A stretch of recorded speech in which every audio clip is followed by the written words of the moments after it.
India में खुद का घर होना सिर्फ एक प्रॉपर्टी लेना नहीं होता है, बल्कि एक ड्रीम होता है, एक इमोशन होता है। हमारे इस ड्रीम को पूरा करने में होम लोन बहुत ही हेल्पफुल होते हैं। होम लोन जितने हेल्पफुल होते हैं, यदि उन्हें सिस्टमेटिकली डिसिप्लिन वे में मेंटेन नहीं किया जाए या ठीक से नहीं लिया जाए, तो फिर वो हमारी फाइनेंशियल हेल्थ के लिए नुकसानदायक भी हो सकते हैं। होम लोन लेने से पहले हमें कुछ बातों का ध्यान रखना बहुत ज़रूरी है। आज की इस वीडियो में हम इसी बारे में बात करेंगे, होम लोन के बारे में डिटेल्स में जानेंगे। और दोस्तों, इस वीडियो के लास्ट में मैं आपको 2 ऐसी बोनस टिप दूंगा जो कि आपके होम लोन के एक्सपीरियंस को बहुत ही रिवार्डिंग बना देंगे। होम लोन लेते समय जो सबसे इम्पॉर्टेंट फैक्टर हमारे सामने होता है वह इंटरेस्ट रेट है। इंटरेस्ट रेट हमें 2 टाइप के ऑफर होते हैं, एक होता है फिक्स्ड रेट और दूसरा होता है फ्लोटिंग रेट। फिक्स्ड रेट का मतलब यह होता है कि हमारा जो इंटरेस्ट रेट है हमारे होम लोन के लिए वो पूरे एंटायर टर्म के लिए फिक्स होता है, वह कम ज़्यादा नहीं होता है। और जो हमारा ईएमआई है वह भी फिक्स होता है, ना हमारा ईएमआई कम होता है और ना ही ज़्यादा होता है। दूसरा जो फ्लोटिंग रेट होता है उसमें हमारा जो होम लोन का इंटरेस्ट रेट है वह आरबीआई के रेपो रेट से लिंक्ड होता है। रेपो रेट वह रेट होता है जिसमें बैंक आरबीआई से पैसा उधार लेते हैं फर्दर हमें लोन देने के लिए। तो यदि आरबीआई अपना रेपो रेट इंक्रीज करता है तो हमारे होम लोन का इंटरेस्ट रेट भी इंक्रीज हो जाता है, और आरबीआई यदि रेपो रेट कम करता है तो हमारे होम लोन का इंटरेस्ट रेट भी कम हो जाता है। तो फिर हमें फिक्स्ड रेट में होम लोन लेना चाहिए या फिर फ्लोटिंग रेट में होम लोन लेना चाहिए। जब हम फिक्स्ड रेट में होम लोन लेते हैं तो उसके 2 डिसएडवांटेज होते हैं। पहला तो यह कि जो फिक्स्ड रेट का इंटरेस्ट रेट होता है वह फ्लोटिंग रेट से 1-1.5% हाई ही होता है, क्योंकि बैंक अपना पहले ही रिस्क कवर कर लेते हैं रेपो रेट बढ़ने का। बट फ्यूचर में कोई ज़रूरी नहीं है कि इंटरेस्ट हमेशा बढ़ते ही जाएगा, इंटरेस्ट कम भी हो सकता है। ऐसे में इंटरेस्ट कम होने का एडवांटेज हमें नहीं मिलेगा। दूसरा, फिक्स्ड इंटरेस्ट रेट में क्या होता है, यदि हम कोई प्री पेमेंट करते हैं, अपना होम लोन यदि पहले पे करना चाहते हैं तो उस पर हमें 2 से 3% तक का चार्ज देना पड़ सकता है। वहीं जब हम फ्लोटिंग रेट में होम लोन लेते हैं और उस लोन को यदि पहले पे करते हैं, कोई प्री पेमेंट करते हैं, तो उस पर हमें कोई भी एक्स्ट्रा चार्ज पे नहीं करना होता है। दूसरा, जो फ्लोटिंग रेट जो होते हैं कोई ज़रूरी नहीं है कि हमेशा आगे बढ़ें ही, कम भी हो सकते हैं फ्यूचर में। यदि हम करेंट सिचुएशन को देखें, जैसे कि पास्ट में कोविड क्राइसिस के कारण अभी रेपो रेट काफ़ी हाई है, इसलिए फ्लोटिंग रेट भी काफ़ी हाई है। बट हम सिर्फ करेंट सिचुएशन को देख के यह डिसीजन नहीं ले सकते, क्योंकि यह सिर्फ करंट सिचुएशन के कारण है। बट हम होम लोन जो लेते हैं लंबे टाइम पीरियड के लिए लेते हैं, 15 साल, 20 साल, 25 साल। तो इतने लंबे समय में जो इंटरेस्ट रेट है उसके कम होने की प्रोबेबिलिटी ज़्यादा होती है, इसीलिए हमें फ्लोटिंग इंटरेस्ट रेट को ज़्यादा कंसिडर करना चाहिए। नेक्स्ट इम्पॉर्टेंट थिंग है डाउन पेमेंट का। हम जब भी होम लोन लेते हैं तो उसमें कुछ ना कुछ अमाउंट हमें डाउन पेमेंट करना पड़ता है, जो कि हाउस प्रॉपर्टी के 20-25% के बराबर होता है। जो फाइनेंशियल इंस्टीट्यूशंस या फिर बैंक जहां से हम होम लोन ले रहे हैं वो एटलीस्ट 20-25% का अमाउंट एक्सपेक्ट करते हैं होम लोन के समय में डाउन पेमेंट के लिए। बट कई बार कुछ केसेस में हमें इससे कम अमाउंट में भी होम लोन मिल जाता है, बट हमें ऐसा नहीं करना चाहिए। हमें हमारी प्रॉपर्टी का एटलीस्ट 20-25% अमाउंट डाउन पेमेंट में देना ही चाहिए। नेक्स्ट थिंग जो हमें देखना चाहिए वह यह है कि हमारा जो ईएमआई है हमारे मंथली इनकम के 25-30% से ज़्यादा नहीं होना चाहिए, बल्कि हमारे जो सारे ईएमआई हैं कलेक्टिवली हमारी ये इनकम के 25-30% से ज़्यादा नहीं होना चाहिए। चाहे वह हमारे पर्सनल लोन का ईएमआई हो, कार लोन का ईएमआई हो या फिर होम लोन का ईएमआई हो, सब मिला के हमें हमारी इनकम के 30% से ज़्यादा पे नहीं करना है।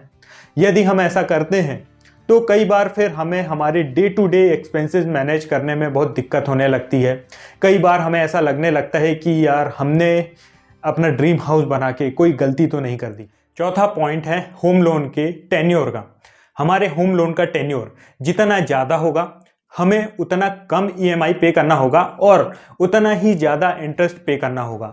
और हमारे होम लोन का टेन्योर जितना कम होगा हमारी ईएमआई उतनी ज़्यादा होगी और हम उतना कम इंटरेस्ट पे करेंगे। इसका मतलब यह है कि आप जितना ज़्यादा लंबा टेन्योर रखेंगे उतना ही ज़्यादा इंटरेस्ट पे करेंगे और जितनी कम टेन्योर रखेंगे उतना कम इंटरेस्ट पे करेंगे।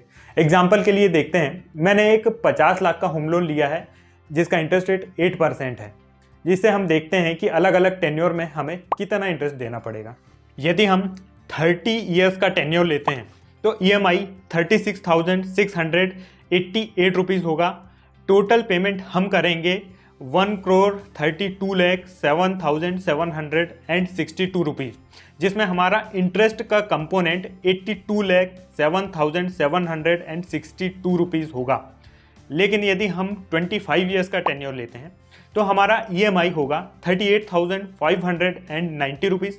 टोटल पेमेंट हम करेंगे 1,15,77,243 रुपीज़।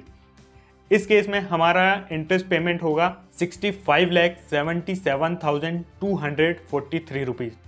उसी टेन्योर को यदि हम 20 साल कर देते हैं तो हमारा EMI 41,822 रुपीज़ हो जाएगा और हमें टोटल 1,37,280 रुपीज़ पे करना होगा, जिसमें 50,37,280 रुपीज़ का इंटरेस्ट कंपोनेंट होगा। यदि हम टेन्योर को 15 साल करते हैं तो हमारा जो EMI है 47,782 रुपीज़ होगा और हमारा जो टोटल पेमेंट है 86,868 रुपीज़ होगा, जिसमें हमारा इंटरेस्ट कंपोनेंट 36,868 रुपीज़ होगा। यदि हम होम लोन का टेन्योर सिर्फ 10 सालों का रखते हैं तो हमारा जो EMI है 60,663 रुपीज़ होगा। हमारा टोटल पेमेंट 72,79,655 रुपीज़ होगा और हमारा जो इंटरेस्ट का कंपोनेंट है 22,79,655 रुपीज़ होगा। तो इस टेबल से आप देख सकते हैं कि हम जैसे जैसे अपना टेन्योर कम करते जाएंगे हमारा EMI बढ़ते जाएगा और हमारा जो इंटरेस्ट का कंपोनेंट है वह कम होते जाएगा। जब भी हम होम लोन लेते हैं तो उसके साथ कुछ ना कुछ प्रोसेसिंग फ़ीस या फिर एडवांस फ़ीस होती है। जब भी किसी बैंक से या फिर किसी फाइनेंशियल इंस्टीट्यूशन से हम होम लोन लें तो हमें हमारे इंटरेस्ट रेट के साथ साथ इस प्रोसेसिंग फ़ीस या फिर एडवांस चार्जेस पर निगोशिएट करना चाहिए। निगोशिएट करके हम अपने इंटरेस्ट रेट को भी कम कर सकते हैं और इन चार्जेस को भी कम करवा सकते हैं। एडवांस चार्जेस और प्रोसेसिंग फ़ीस पर तो हमें खुलकर बार्गेनिंग करना चाहिए। अगला इम्पॉर्टेंट फैक्टर है सिबिल स्कोर का।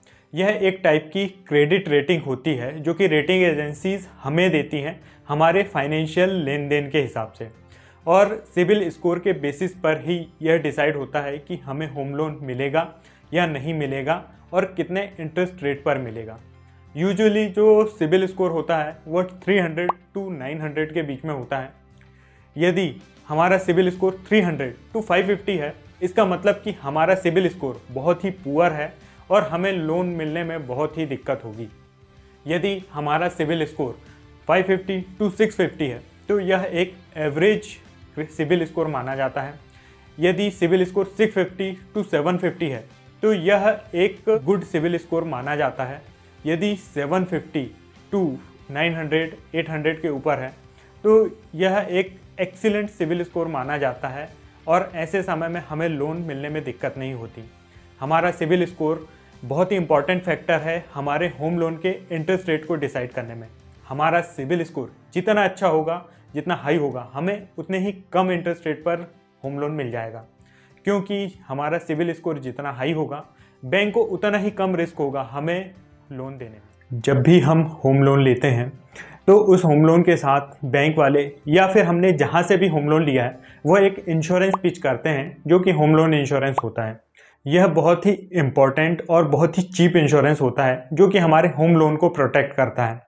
इसका मतलब यह है कि कल को हमें कुछ हो जाए तो हमारे रिमेनिंग EMIs का जो प्रीमियम है वह इंश्योरेंस कंपनी पे करती है।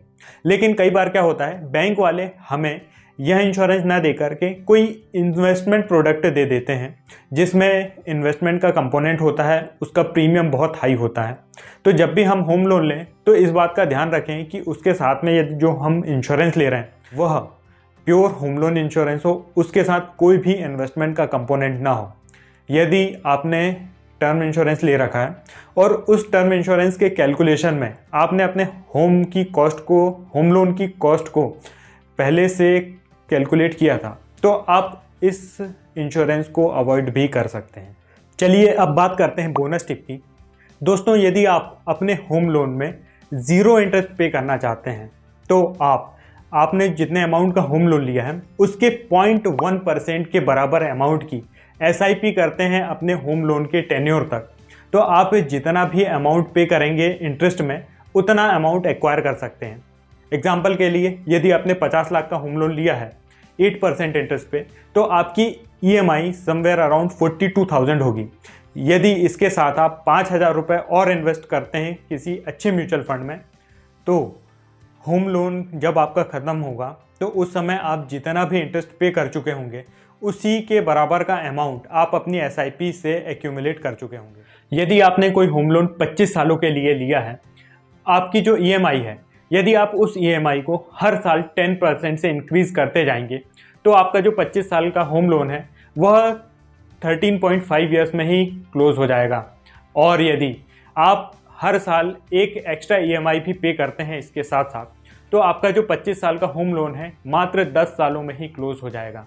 यदि आपने कोई होम लोन 20 सालों के लिए लिया है और हर साल अपनी EMI को 10% से इंक्रीज़ करते जाते हैं, तो वो 20 साल का होम लोन 10 सालों में ही क्लोज हो जाएगा। और यदि इसके साथ साथ हर साल एक एक्स्ट्रा EMI भी पे करते हैं तो आपका 20 सालों का होम लोन 10 साल से कम में भी क्लोज हो जाएगा। तो दोस्तों, हमने देखा कि कैसे हम प्रॉपर प्लानिंग से अपनी फाइनेंशियल लायबिलिटीज़ को कम कर सकते हैं। दोस्तों, यदि आपको होम लोन से रिलेटेड कोई भी डाउट है तो आप नीचे कमेंट करके पूछ सकते हैं। यदि आपको investment, financial planning, insurance planning, health insurance, life term insurance से रिलेटेड कोई भी डाउट या क्वेरी है तो आप नीचे कमेंट करके पूछ सकते हैं। दोस्तों, यदि वीडियो अच्छा लगा हो तो इसे लाइक ज़रूर करें, चैनल को सब्सक्राइब करें। मिलते हैं नेक्स्ट वीडियो में। धन्यवाद।